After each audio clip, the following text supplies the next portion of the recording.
윤혜진은 새벽 5시에 눈을 떴습니다. 파도 소리가 창문을 두드렸습니다. 서울에서는 들리지 않던 소리였습니다. 그녀는 이불을 걷고 일어났습니다. 낯선 방이었습니다. 짐은 아직 반쯤 풀려 있었습니다. 부엌 한편에 놓인 박스에서 머그컵 하나를 꺼냈습니다. 물을 끓이는 동안 창밖을 바라보았습니다. 회색빛 바다가 멀리 보였습니다. 강원도 양양, 해안마을 보건소, 서울 대형병원에서 15년을 근무했던 그녀가 이곳에 온 지 사흘째였습니다. 정근이라 말하기엔 도망에 가까웠습니다. 따뜻한 물을 마시며 혜진은 핸드폰을 켰습니다. 메시지는 없었습니다. 연락할 사람도 없었습니다. 이혼 서류에 도장을 찍은 뒤 그녀는 모든 것을 정리했습니다. 친구들의 위로 전화도 받지 않았습니다. 괜찮아라는 말을 더 이상 할 수 없었습니다. 오전 8시 혜진은 보건소로 향했습니다.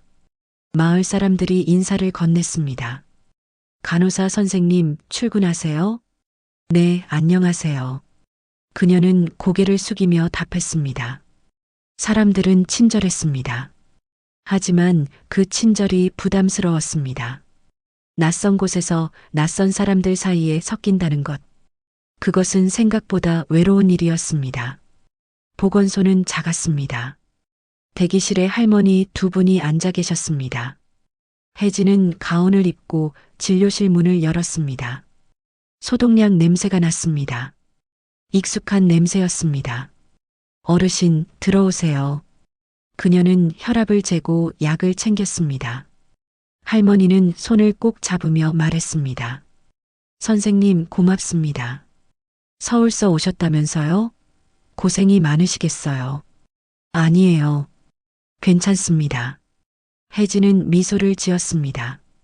연습된 미소였습니다. 오후가 되자 환자는 뜸해졌습니다.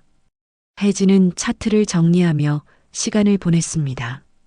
창밖으로 바람에 흔들리는 나뭇가지가 보였습니다. 멍하니 그것을 바라보다가 문득 눈물이 났습니다. 왜 우는지 몰랐습니다. 슬픈 것도 아니었습니다. 그저 텅 빈 기분이었습니다. 퇴근 후 집으로 돌아왔습니다. 빈 방이 그녀를 맞이했습니다. 저녁을 차려 먹을 기력도 없었습니다. 편의점 도시락을 데워 먹었습니다. 텔레비전을 켰지만 소리만 들렸습니다. 혜진은 소파에 앉아 천장을 바라보았습니다. 나는 누구에게 필요한 사람일까? 서울에서는 바빴습니다. 매일 환자가 넘쳤고 손이 모자랐습니다. 그 바쁨 속에서 그녀는 자신이 필요한 사람이라 믿었습니다. 하지만 남편은 다른 여자를 선택했습니다. 친구들은 점점 연락이 뜸해졌습니다. 결국 남은 건 자기 자신뿐이었습니다. 밤이 깊어갔습니다. 파도 소리가 다시 들렸습니다. 혜진은 불을 끄고 침대에 누웠습니다. 어둠 속에서 그녀는 생각했습니다. 이곳에서 나는 다시 시작할 수 있을까? 답은 없었습니다. 다만 내일도 보건소에 나가야 한다는 사실만이 확실했습니다. 환자를 돌보는 일, 그것만이 그녀를 붙잡고 있었습니다. 창밖에서 바람이 불었습니다. 어디선가 개 짖는 소리가 들렸습니다. 혜진은 눈을 감았습니다. 그리고 다음 날 보건소에 새로운 소장이 부임한다는 소식이 전해졌습니다. 월요일 아침 보건소 앞에 검은색 세단이 멈춰 섰습니다. 혜진은 유리창 너머로 그 장면을 바라보았습니다. 차에서 내린 남자는 깔끔한 정장 차림이었습니다. 키가 크고 표정이 없었습니다. 마을 이장님이 그를 맞이했습니다. 어서 오세요, 소장님. 기다렸습니다. 남자는 짧게 고개를 숙였습니다. 말이 없었습니다. 혜진은 문을 열고 나갔습니다. 안녕하세요. 간호사 윤혜진입니다. 남자는 그녀를 잠깐 보더니 고개를 끄덕였습니다. 정민호입니다. 목소리가 낮았습니다. 악수를 청하지 않았습니다. 혜진은 어색하게 손을 내렸습니다. 이장님이 웃으며 말했습니다. 서울대병원에서 오셨답니다. 우리 마을에 큰 인물이 오셨어요. 정민호는 대답하지 않았습니다. 그저 보건소 안으로 들어갔습니다. 첫 진료가 시작되었습니다. 할아버지 한 분이 들어왔습니다. 소장님, 허리가 아파서 왔습니다. 정민호는 차트를 펼쳤습니다. 언제부터 아프셨습니까? 한 달 전부터요. 농사일 하다 보니 엑스레이 찍어보셔야 합니다. 큰 병원 가세요. 할아버지는 당황했습니다. 여기서는 못 보시나요? 여기는 시설이 부족합니다. 정민호의 말투는 단호했습니다. 할아버지는 고개를 숙이고 나갔습니다. 혜진은 그를 배웅하며 작게 말했습니다. 어르신, 제가 팥이라도 드릴게요. 점심시간이 되었습니다. 혜진은 정민호의 방문을 두드렸습니다. 소장님, 식사하셨어요? 네. 마을 사람들이 김밥을 보내셨는데 괜찮습니다. 정민호는 서류를 보고 있었습니다. 혜진은 문을 닫고 나왔습니다. 가슴이 답답했습니다. 오후에 또 다른 환자가 왔습니다. 할머니가 혈압약을 타러 온 것이었습니다. 소장님, 요즘 머리가 자꾸 아파요. 정민호는 혈압을 재고 말했습니다. 약을 바꿔드리겠습니다. 그런데 소장님, 전에 계시던 선생님은요? 이전 처방은 제가 판단하기 어렵습니다. 할머니는 입을 다물었습니다. 혜진은 옆에서 지켜보다가 참지 못하고 말했습니다. 소장님, 잠깐 말씀드려도 될까요? 정민호는 고개를 들었습니다. 혜진은 할머니를 대기실로 안내한 뒤 돌아왔습니다. 소장님, 할머니는 약을 바꾸면 적응을 못하세요. 근거가 있습니까? 3년간 같은 약을 드셨어요. 제가 기록을 봤습니다. 정민호는 차트를 다시 펼쳤습니다. 잠시 침묵이 흘렀습니다. 알겠습니다. 기존 약으로 하겠습니다. 혜진은 안도했습니다. 하지만 그의 표정은 여전히 차갑게 느껴졌습니다. 퇴근 무렵 이장님이 찾아왔습니다. 간호사 선생님, 새 소장님 어때요? 일은 잘하시는 것 같습니다. 사람이 좀 차갑지 않던가요? 혜진은 대답하지 않았습니다. 이장님은 한숨을 쉬었습니다. 서울에서 큰 병원 다니시던 분이라 그런가 봐요. 우리 같은 시골은 안 맞으실 거예요. 시간이 지나면 괜찮아지실 겁니다. 혜진은 억지로 미소를 지었습니다. 집으로 돌아오는 길, 혜진은 바닷가에 잠시 멈춰 섰습니다. 파도가 밀려왔다 물러갔습니다. 그녀는 생각했습니다. 저 사람은 왜 이곳에 온 걸까? 서울대병원 출신이라면 어디든 갈 수 있었을 것입니다. 하지만 그는 이 작은 마을을 택했습니다. 혜진은 그의 눈빛을 떠올렸습니다. 차갑지만 어딘가 텅 빈 것 같은 눈빛. 혹시 나처럼 도망쳐 온 걸까?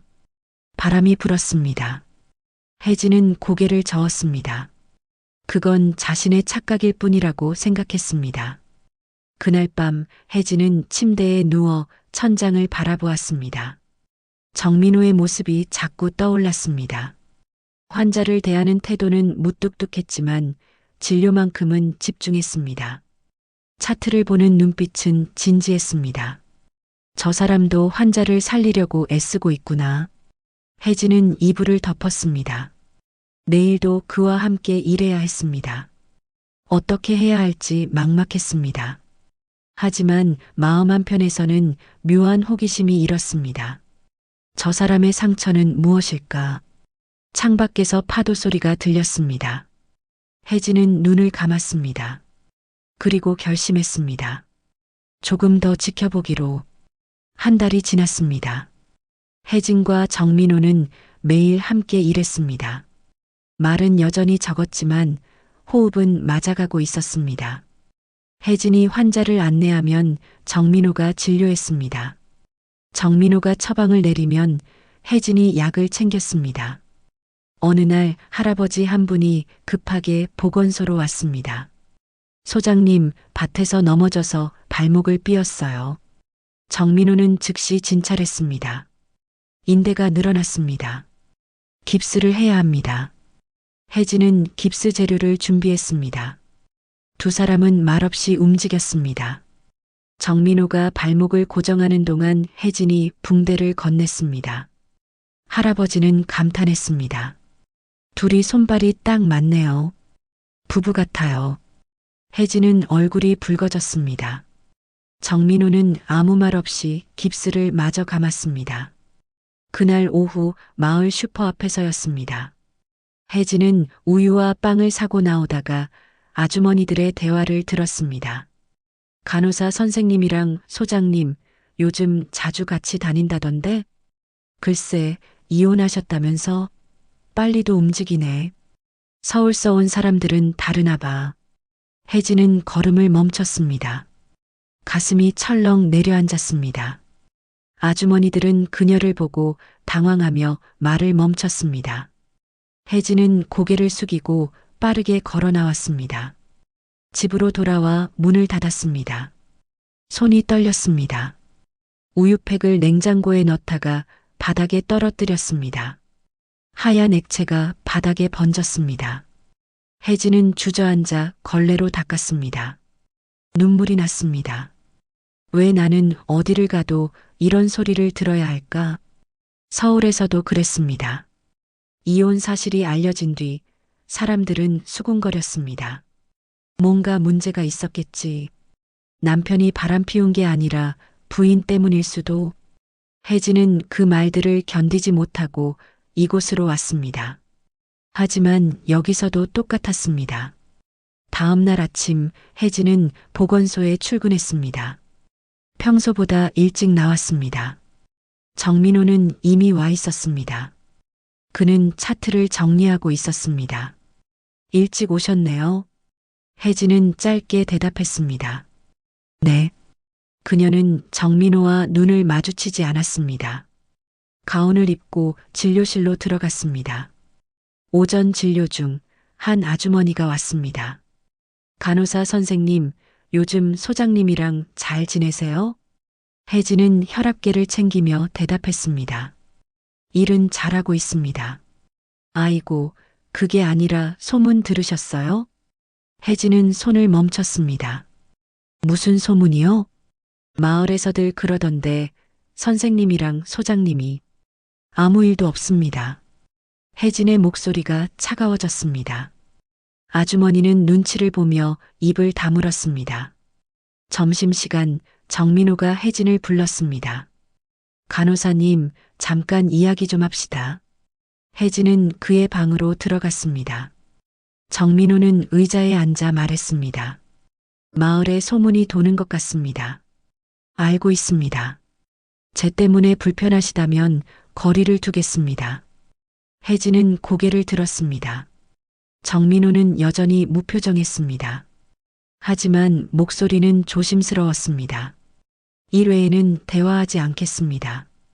혜진은 입술을 깨물었습니다. 왜 이렇게 쉽게 포기하는 거지? 화가 났습니다. 자신에게인지 그에게인지 알 수 없었습니다. 알겠습니다. 혜진은 돌아서서 나갔습니다. 그날 저녁 혜진은 바닷가를 걸었습니다. 파도가 거세게 밀려왔습니다. 차가운 바람이 볼을 스쳤습니다. 나는 왜 항상 혼자일까? 서울에서도 혼자였습니다. 이곳에 와서도 혼자였습니다. 오랜만에 누군가와 함께 일한다는 느낌을 받았는데 그것마저 빼앗기는 기분이었습니다. 멀리서 누군가 걸어왔습니다. 정민호였습니다. 그도 바닷가를 걷고 있었습니다. 두 사람은 마주쳤습니다. 잠시 침묵이 흘렀습니다. 정민호가 먼저 말했습니다. 죄송합니다. 혜진은 고개를 저었습니다.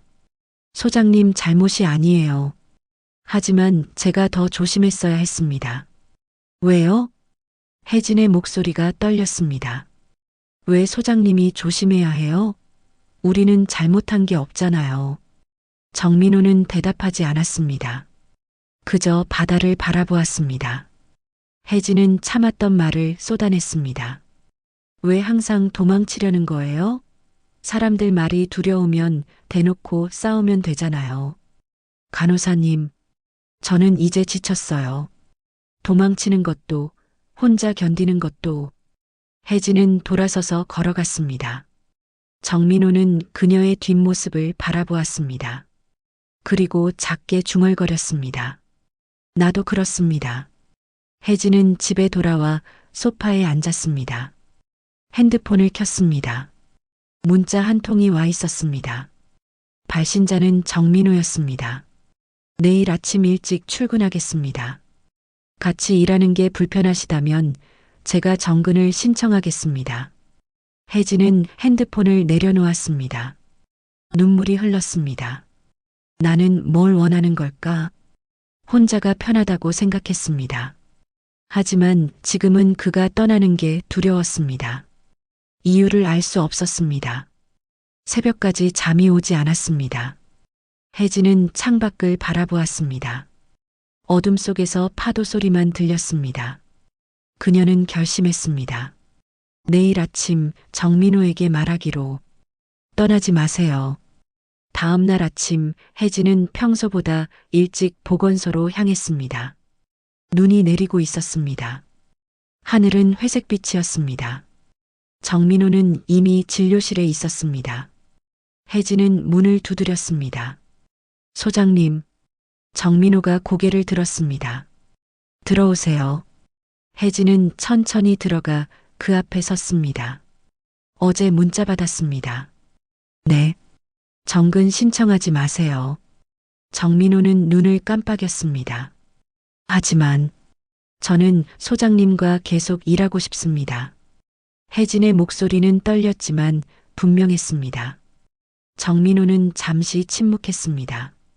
그리고 천천히 고개를 끄덕였습니다. 알겠습니다. 그날 저녁 눈이 더 거세게 내렸습니다. 혜진은 퇴근 준비를 하고 있었습니다. 갑자기 전화벨이 울렸습니다. 보건소입니까? 우리 할아버지가 쓰러지셨어요. 혜진은 즉시 정민호를 불렀습니다. 소장님, 응급 환자입니다. 정민호는 가방을 들고 나왔습니다. 어디입니까? 산 너머 마을입니다.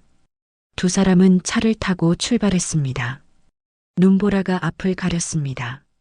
와이퍼가 쉴 새 없이 움직였습니다. 길은 점점 미끄러워졌습니다. 30분을 달려 도착했습니다. 작은 한옥에 불이 켜져 있었습니다. 할아버지는 방에 누워 계셨습니다. 얼굴이 창백했습니다. 정민호는 즉시 진찰했습니다. 심근경색 의심됩니다. 빨리 큰 병원으로 가야 합니다. 하지만 이 눈에 가족들이 불안해했습니다. 정민호는 핸드폰을 꺼냈습니다. 119에 연락하겠습니다. 하지만 전화는 연결되지 않았습니다. 폭설로 통신이 두절된 것이었습니다. 혜진은 할아버지의 손을 잡았습니다. 괜찮으실 거예요. 정민호는 가방을 열었습니다.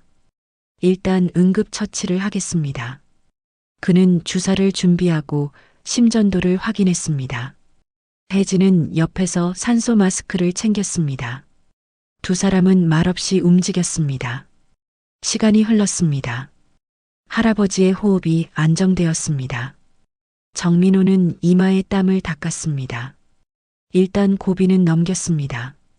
가족들은 안도의 한숨을 쉬었습니다. 밤이 깊어졌습니다. 눈은 여전히 내리고 있었습니다. 혜진과 정민호는 할아버지 옆을 지켰습니다. 가족들은 옆방에서 잠들었습니다. 정민호가 작게 말했습니다. 저는 예전에 환자를 잃은 적이 있습니다. 혜진은 그를 바라보았습니다. 서울대병원에서 근무할 때였습니다. 응급수술 중에 정민호의 목소리가 떨렸습니다. 제 실수 때문이었습니다. 환자는 젊은 여성이었습니다. 혜진은 가만히 들었습니다. 그 뒤로 수술실에 들어갈 수 없었습니다. 손이 떨렸습니다. 정민호는 자신의 손을 바라보았습니다. 그래서 이곳으로 왔습니다. 도망치듯이 침묵이 흘렀습니다. 혜진은 천천히 말했습니다. 소장님은 도망친 게 아니에요. 하지만 오늘 할아버지를 살리셨잖아요. 혜진은 그의 손을 가만히 잡았습니다. 소장님은 이미 충분히 사람을 살리고 있어요. 정민호는 그녀를 바라보았습니다. 눈빛이 흔들렸습니다. 혜진은 계속 말했습니다. 저도 도망쳤어요. 이혼하고 사람들 말이 무서워서. 간호사님. 하지만 이곳에서 깨달았어요. 도망치는 건 끝이 없다는 걸. 혜진은 미소 지었습니다. 소장님이 가르쳐 주셨어요. 환자를 대하는 모습을 보면서요. 정민호는 고개를 숙였습니다. 그리고 작게 말했습니다. 감사합니다. 새벽이 되자 눈이 그쳤습니다. 119 구급차가 도착했습니다. 할아버지는 안전하게 병원으로 이송되었습니다. 혜진과 정민호는 보건소로 돌아왔습니다. 동이 트고 있었습니다. 주차장에서 두 사람은 잠시 멈춰 섰습니다. 하늘이 밝아지고 있었습니다. 정민호가 말했습니다. 앞으로도 잘 부탁드립니다. 혜진은 고개를 끄덕였습니다. 저야말로요. 두 사람은 서로를 바라보았습니다. 처음으로 편안한 미소가 오갔습니다. 그날 이후 보건소 분위기가 달라졌습니다. 정민호는 환자들에게 조금씩 말을 늘렸습니다. 혜진은 그의 옆에서 자연스럽게 보조했습니다. 마을 사람들도 느꼈습니다. 소장님이 많이 부드러워지셨네요. 간호사 선생님 덕분이에요. 소문은 서서히 사라졌습니다. 대신 신뢰가 쌓여갔습니다. 어느 날 저녁 혜진은 바닷가를 걸었습니다. 파도 소리가 평온했습니다. 핸드폰이 울렸습니다. 정민호였습니다. 간호사님, 내일 진료 준비 좀 도와주실 수 있습니까? 네, 물론이죠. 고맙습니다. 짧은 통화였지만 혜진은 웃었습니다. 이제 혼자가 아니었습니다. 누군가와 함께 걷고 있었습니다. 혜진은 하늘을 올려다보았습니다. 별이 빛나고 있었습니다. 이제는 괜찮을 것 같아. 그녀는 천천히 집으로 걸어갔습니다. 따뜻한 봄이 오고 있었습니다. 봄이 왔습니다. 보건소 앞 벚나무에 꽃이 피었습니다. 혜진은 창가에 서서 그 모습을 바라보았습니다. 바람에 꽃잎이 흩날렸습니다. 반년 전 이곳에 처음 왔을 때가 떠올랐습니다. 텅 빈 마음으로 새벽 파도 소리를 듣던 날들. 많은 것이 변했습니다. 간호사님, 환자분 오셨습니다. 정민호의 목소리가 들렸습니다. 혜진은 대기실로 나갔습니다. 할머니를 진료실로 안내했습니다. 정민호는 차트를 펼치며 미소 지었습니다. 요즘 어떠십니까? 덕분에 잘 지내요. 정민호는 혈압을 재고 청진기를 꺼냈습니다. 혜진은 옆에서 기록을 정리했습니다. 두 사람은 자연스럽게 움직였습니다. 말하지 않아도 서로를 알았습니다.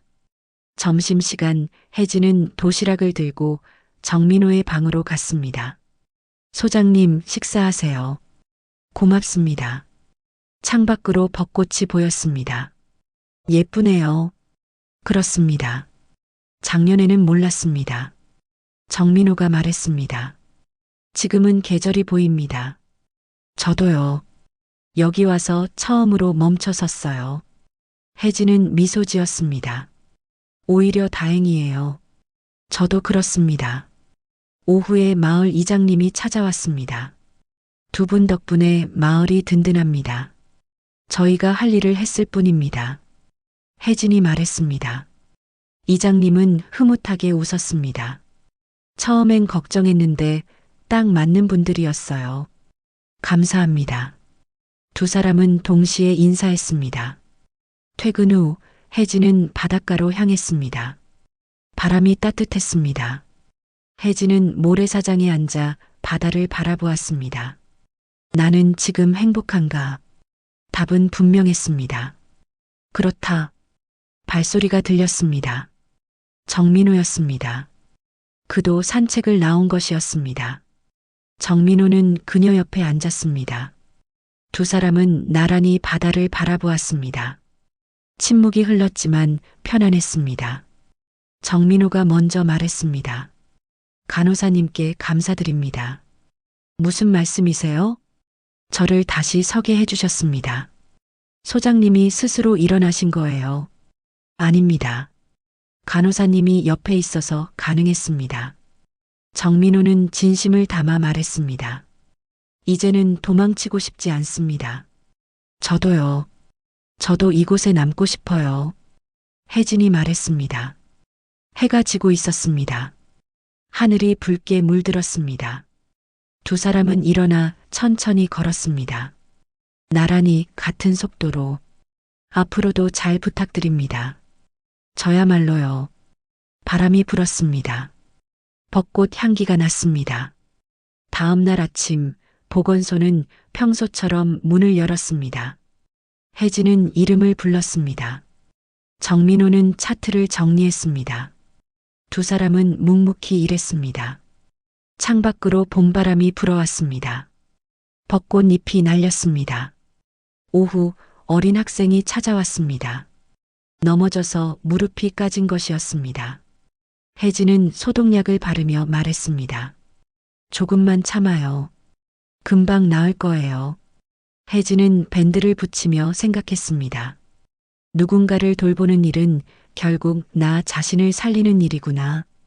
서울에서 잃어버렸던 것. 이곳에서 다시 찾았습니다. 퇴근 시간 정민호가 말했습니다. 수고하셨습니다. 소장님도요. 내일도 이곳에서 만날 것입니다. 그것으로 충분했습니다. 혜진은 보건소 문을 나서며 뒤를 돌아보았습니다.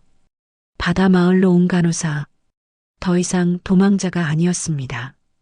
이곳은 새로운 시작이었습니다. 그리고 누군가와 함께 걷는 길이었습니다. 벚꽃이 바람에 흩날렸습니다. 혜진은 그 속을 걸었습니다. 봄은 이미 와 있었습니다.